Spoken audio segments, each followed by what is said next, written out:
ಮನಿಯ ಕಟ್ಟಿಸಿದಿ ಮಾಳಗಿ, ನಿನಗೆ ಹೋಗೋದು ಬಂತಲ್ಲೋ ನಾಳಿಗಿ.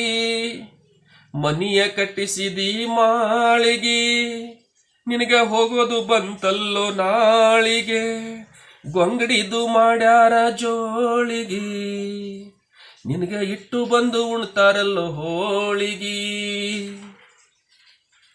ಮನಿ ಕಟ್ಸಿದಿ, ಇಲ್ಲಿ ಬರೀ ಮನಿ ಅಂದ್ರೆ ಮನಿ ಅಷ್ಟೇ ಅಲ್ರಿ, ಆಸ್ತಿ ಅಂತಸ್ತು ಸಂಪತ್ತು ಬೇಕು ಬೇಕು ಬೇಕು ಅಂತ ಎಲ್ಲ ಸಂಪಾದನೆ ಮಾಡಿದೀಯಲ್ಲ, ಹೋಗುವಾಗ ಒಂದು ಬಿಡಿಗಾಸನ್ನ ನೀನೇನಾದ್ರು ತೆಗೆದುಕೊಂಡು ಹೋಗ್ತೀಯ?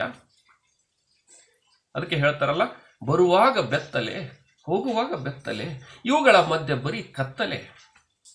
ಕತ್ತಲೆ ಅಂದ್ರೆ ಅಜ್ಞಾನ. ಈ ಅಜ್ಞಾನದ ಅಂಧಕಾರದಲ್ಲಿ ಮುಳುಗಿಬಿಟ್ಟು ನಾವು ಬರೀ ಸಂಪತ್ತಿನ ಹಿಂದೆ ಬೆನ್ನು ಹತ್ತಿ ಬಿಡುವುದು, ಯಾವುದನ್ನು ತೆಗೆದುಕೊಂಡು ಹೋಗ್ಲಿಕ್ಕೆ ಆಗೋದಿಲ್ಲಲ್ಲಪ್ಪ ನೀನು.